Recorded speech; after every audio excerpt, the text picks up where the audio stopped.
Hello बच्चों, मैं रीता चौधरी पूर्व माध्यमिक विद्यालय मोहनपुर से। बच्चों, आज हम पढ़ेंगे विषय हमारा इतिहास और नागरिक जीवन, क्लास है 8th।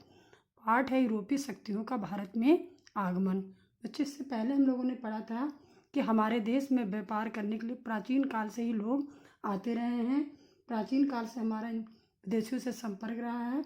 प्राचीन काल से हमारे देश में विदेशियों से संपर्क रहा और 16वीं शताब्दी से भारत से व्यापार के लिए यूरोपीय शक्तियाँ भी भारत में आना प्रारंभ कर दिया, जिसमें से सबसे पहले आए पुर्तगाली, डच, फ्रांसीसी और ब्रिटिश प्रमुख थे।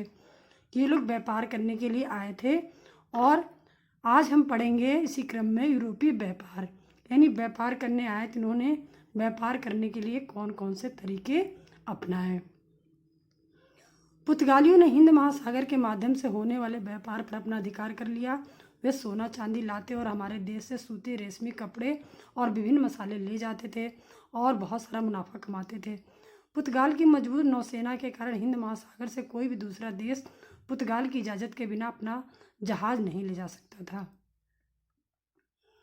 वास्को डी गामा के भारत पहुंचने के बाद एक एक करके हॉलैंड, फ्रांस और इंग्लैंड के व्यापारी भारत आने लगे। भारत में यूरोपीय व्यापारियों की होड़। व्यापार के लिए धन, लंबी और यात्रा करने वाले जहाज तथा नाविक तीनों साधनों का बहुत ही महत्व था। इन साधनों को प्राप्त करने के लिए कुछ यूरोपीय अमीर व्यापारियों ने 17वीं शताब्दी की शुरुआत में 1670 ईस्वी के बीच व्यापारिक कंपनियां स्थापित की। व्यापारिक कंपनियों का अर्थ है व्यापार में कई लोगों की हिस्सेदारी होती थी और सभी हिस्सेदार व्यापार में अपनी अपनी पूंजी लगाते थे और लगाई पूंजी के अनुपात में व्यापार से प्राप्त मुनाफे को आपस में बांट लेते थे, यानी जो मुनाफा होता था उसी अनुपात में लाभ बांट लेते थे।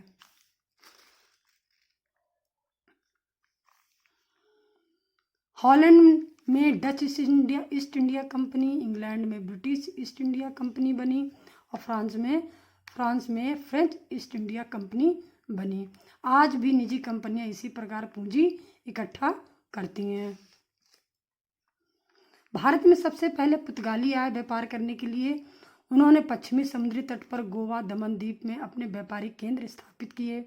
विदेशी कंपनियों के इस व्यापारिक केंद्रों को कोठी यानी फैक्ट्री कहा जाता था। यूरोपीय कंपनियों के आगमन का क्रम। सबसे पहले पुर्तगाली आए थे 1498 ईस्वी में, फिर अंग्रेज आए 1600 ईस्वी में, फिर डच आए 1602 ईस्वी में, फ्रांसीसी आए 1664 ईस्वी में। फैक्ट्री यानी कोठी। फैक्ट्री शब्द का प्रयोग व्यापारिक केंद्रों में स्थापित कार्यालय तथा कोठी से है। फैक्टर शब्द का अर्थ है एजेंट। कंपनी की ओर से काम करने वाले व्यापारी एजेंट जिस कोठी में कार्य करते थे उसे फैक्ट्री कहा जाता था। यूरोपीय बस्तियों के लिए भी सैनिक रखे जाते थे। कोठियों की रक्षा किलों की तरह होती थी और इन किलों की सुरक्षा के लिए यूरोपीय व्यापारियों के सशक्त सैनिक तैनात रहते थे। वास्को डी गामा के भारत पहुंचने के बाद एक एक करके हॉलैंड, इंग्लैंड और फ्रांस के व्यापारी जल के रास्ते भारत आने लगे। इस समय तक हिंदुस्तान के तो किसी भी शासक ने नौसेना तैयार करने की बात भी नहीं सोची थी। हॉलैंड जो डच कहलाते हैं, कालीकट, कोचीन, नागापट्टनम तथा चिंसुरा में व्यापारिक केंद्र खोले। फ्रांसीसियों ने मछलीपट्टनम, पांडुचेरी, चंद्रनगर, माही स्थानों में अपने व्यापार के मुख्य केंद्र बनाए। अंग्रेजों ने अपने आप केवल समुद्र तट तक ही सीमित नहीं रखा, बल्कि सूरत, कैम्बे, अहमदाबाद, आगरा, भड़ोच, पटना, कासिम बाजार स्थानों पर भी व्यापारिक केंद्र बनाए। भारत में यूरोप के सभी देशों के व्यापारी पुर्तगालियों के साथ हाथ से व्यापार छीनने की होड़ में लगे रहते थे।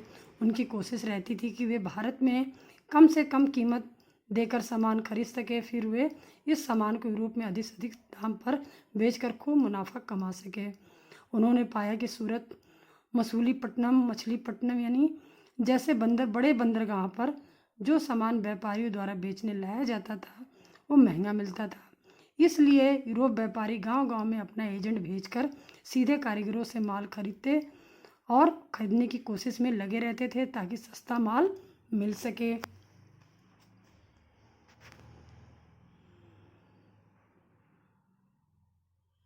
समय के साथ साथ पुर्तगाली नौसेना और किलों की ताकत अंग्रेज, डच और फ्रांसीसियों से कई मुकाबलों के कारण कमज़ोर पड़ गई।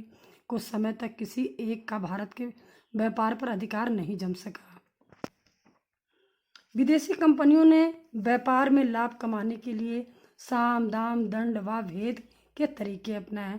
उन्होंने व्यापार करने के लिए सभी तरीके अपनाए। कौन कौन से तरीके अपनाए उसके बारे में हम लोग पढ़ेंगे। बादशाहों व राजाओं को अपने प्रतिनिधि भेजकर व्यापार करने के लिए अनुमति मांगी व खुशामद भी की। फलस्वरूप राजाओं ने फरमान जारी किए। व्यापारियों ने कर कम करने की छूट मांगी। राजाओं को खुश करने के लिए भेंटें व नवीन वस्तुएं भेंट की।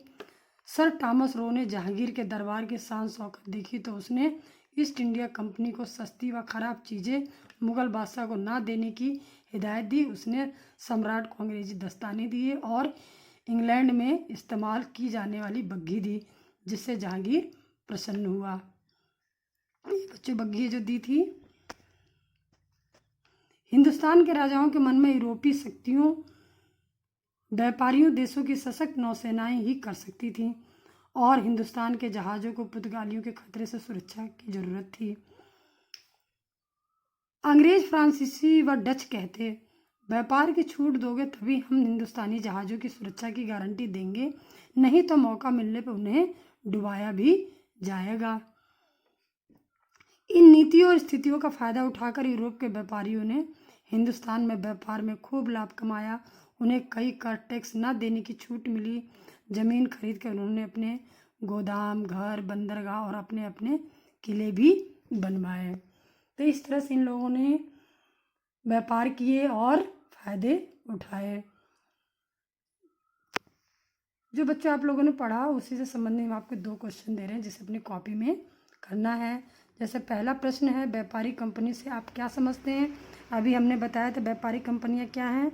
व्यापारी कंपनियां जो व्यापार करने हमारे भारत में आए थे, जैसे सबसे पहले पुर्तगाली, डच, फ्रांसीसी, ब्रिटिश आए थे और उन्होंने व्यापार करने के लिए कौन कौन से तरीके अपनाए थे। अभी हमने बताया था साम, दाम, दंड, भेद आदि तरीके अपनाए थे। वो आप इस पर आंसर में लिखना और इसे याद करना। दूसरा प्रश्न है, मुगल बादशाह जहांगीर के दरबार में आने वाला प्रथम अंग्रेज राजदूत कौन था। अभी हमने आपको बताया था, अभी पढ़ करके वो आपको इसमें आंसर लिखना है। इसी के साथ हमारा ये वाला पाठ ख़त्म होता है। धन्यवाद बच्चों। इस काम को करके आप लोग कॉपी में हमें दिखाएंगे भी।